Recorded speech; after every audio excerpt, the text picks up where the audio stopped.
नमस्कार बच्चों। आज मैं आपको सन्निकट या निकटतम मान पर आधारित क्वेश्चनों को सॉल्व करवाऊंगा और शॉर्ट से शॉर्ट मेथड बताऊंगा जिससे आप कम से कम टाइम में आंसर निकाल सकें।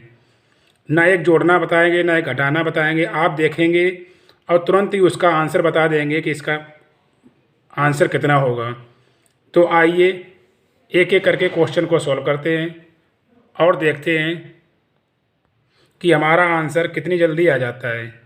हमने हर प्रकार के क्वेश्चन इसमें डाले हुए हैं जिससे आपको नेक्स्ट एग्ज़ाम में कोई भी क्वेश्चन आए तो आपको लगाने में दिक्कत नहीं होगी। तो आइए क्वेश्चन को सॉल्व करते हैं और समझते हैं। 48 का दहाई सन्निकट मान है। तो 48 का दहाई सन्निकट मान हमसे पूछा गया है। तो संख्या कितनी है? 48। तो सन्निकट मान पूछा गया, वो भी किसका? दहाई का। तो ये पता करते हैं कि 48 है, दहाई मतलब 40, दहाई 50 दहाई, उसके बीच में दिया गया 48। तो हम ये पता करेंगे कि ये आंसर 40 के पास है या फिर 50 के पास है। 40 और 50 के दहाई में होगी संख्या। तो ये पता करें 40 के पास है या 50 के पास है। अच्छा, 48 दिया गया, तो 40 और 50 के मिडिल में कौन संख्या हमारी है? 45 है। तो जब भी कोई संख्या 45 से ऊपर रही होगी, मतलब 5 से ऊपर रहती है, तो वो 40 दहाई के पास होगी। अगर 5 से ज़्यादा है तो 50 दहाई के पास रही होगी। क्योंकि दहाई जब संख्या पूछता है तो मिडिल वाली संख्या से अगर ऊपर है तो उससे पहले वाली दहाई में रही होगी, यदि उससे ज़्यादा है तो अगले वाले दहाई की संख्या के पास रही होगी। तो हमारा क्वेश्चन क्या पूछता है कि 48 संख्या, तो 48 संख्या 50 दहाई के पास है या 40 दहाई के पास है? तो मेरा आंसर क्या हो जाएगा? 50 हो जाएगा, क्योंकि ये 48 संख्या 50 दहाई के पास है, इसलिए आंसर मेरा कितना हो जाएगा? 50। आइए एक क्वेश्चन और देख लेते हैं।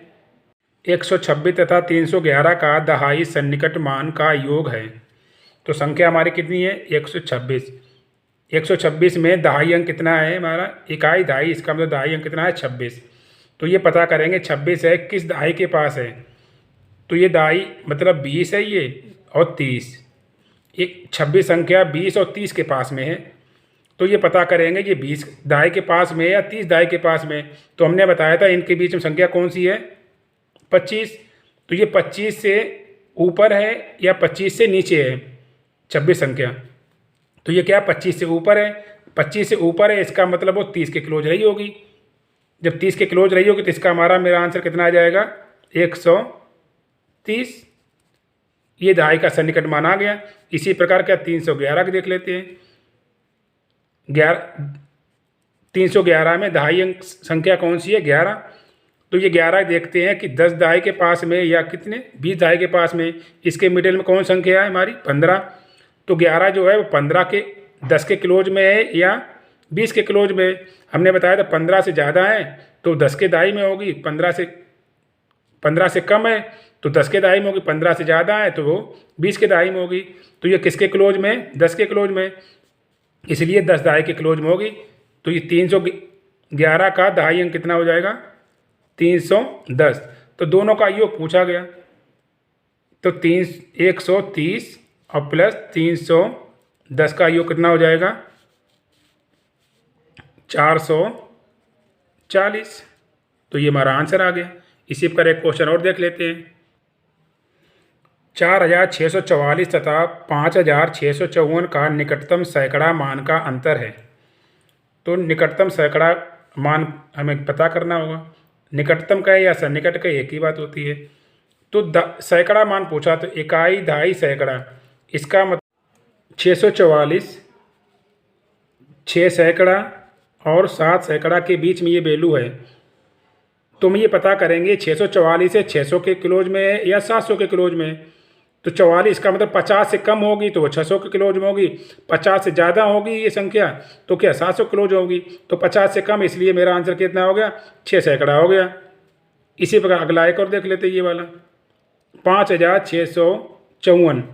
तो कितने सैकड़े वैल्यू है? 654। तो ये 600 के क्लोज में है या 700 के क्लोज में है।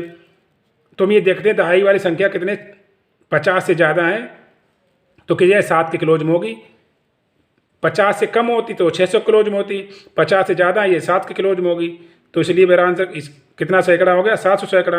अब इन दोनों का हमें क्या पूछा गया? डिफरेंस। तो इन दोनों का डिफरेंस हमारा कितना आ जाएगा, 0 आ जाएगा। तो हमारा आंसर कितना हो गया, 0। इसी प्रकार आइए एक क्वेश्चन और देख लेते हैं। ये मैं जो क्वेश्चन करा रहा हूँ सारे प्रीवियस ईयर के आए हुए क्वेश्चन ही करा रहा हूँ, तो अच्छे से सीखिएगा। अब ये है एक अलग टाइप का क्वेश्चन। ये पूछ रहा है कि निकटतम मान क्या होगा। इसमें हमने आंसर ऑप्शन भी दिए हैं।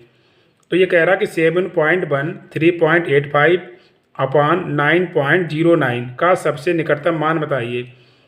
पॉइंट के पीछे देखेंगे ये कितना है, 0.1।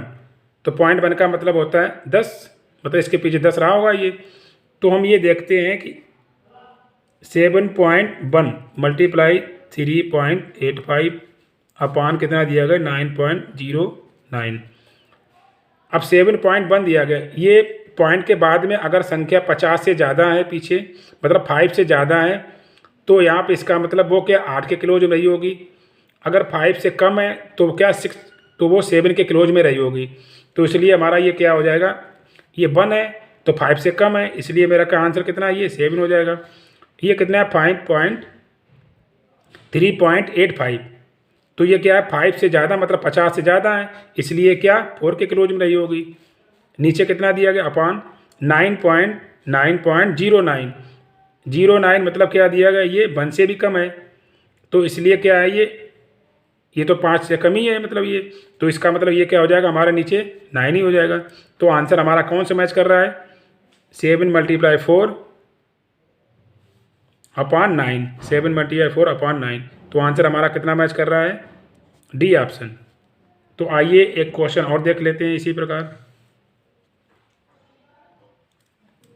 निम्न के 858 तथा 749 सन्निकट मान का योग है। तो संख्या हमारी कितनी दी गई, 858, ये कितने आ गए 749। तो आइए इसको देख लेते हैं। 849 सन्निकट क्या, सैकड़ा मान हमें पता करना है।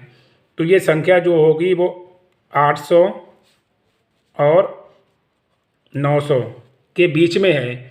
तो ये पता करेंगे ये क्या है, जब अब दहाई की संख्या पता करते हैं। दहाई की संख्या 50 से ज़्यादा है या 50 से कम है। 50 से ज़्यादा है तो इसका मतलब वो 900 के क्लोज में रही होगी। 50 से कम है इसलिए वो 800 के क्लोज में रही होगी। तो ये संख्या 58, इसका मतलब 50 से ज़्यादा है, इसका मतलब इसके क्लोज में रही होगी 900 के क्लोज में। हम मिडिल संख्या पता करेंगे, अगर ऊपर है तो ऊपर वाले सैकड़े में रही होगी, कम है तो नीचे वाले सैकड़े में रही होगी। बस हमें यही पर सीखना होता है, ज़्यादा लिखना नहीं, समझना ज़्यादा है, लिखना बहुत कम रहे। इसी प्रकार इसको देख लेते हैं। ये संख्या 700 और 800 के क्लोज में रही होगी। अब ये देखते हैं कि अब दायिक संख्या देखते हैं 50 से ज़्यादा है या कम है। ये संख्या कितनी, 50 से कम है। 50 से कम है इसका मतलब वो 700 के क्लोज में रही होगी। अगर 50 से ज़्यादा होती तो वो 800 के क्लोज में रही होगी। अब हमसे क्या पूछ रहा है, इन दोनों का क्या पूछ रहा है, योग पूछ रहा है। तो 900 और 700 का योग कितना हो जाएगा हमारा, 1600। तो ये हमारा क्या आंसर हो गया। आइए एक क्वेश्चन और देख ले। संख्या 49532 का सन्निकट हजारवां मान होगा। तो हजारवां मान हमसे पूछ रहा है। तो इकाई, दहाई, सैकड़ा, हजार, 10,000। इसका मतलब हजारवां मान हमारा कितना हो गया, 49,532। तो 49,000 मतलब दिया गया। तो हजारवां भाग हमसे पूछ रहा है। तो इसका मतलब ये संख्या जो होगी वो क्या, 49,000 और 50,000 के क्लोज में है। तो अब ये पता करेंगे इसके बाद संख्या कौन सी है, सैकड़ा वाली। ये देखेंगे 500 से ऊपर है या 500 से नीचे है। 500 से नीचे है इसका मतलब 49,000 के पास में होगी। 500 से ऊपर है इसका मतलब वो 50,000 के क्लोज में होगी। तो इसका मतलब ये आंसर वैल्यू दी गई 532। इसका मतलब क्या, 500 से ऊपर है। तो इसका मतलब हजारवा भाग हमारा कितना हो जाएगा, 50,000। तो यही हमारा आंसर हो गया। तो आशा करता हूँ कि आपको वीडियो अच्छा लगा होगा। अच्छा लगा हो तो लाइक शेयर कीजिए और सब्सक्राइब कीजिए। नमस्कार।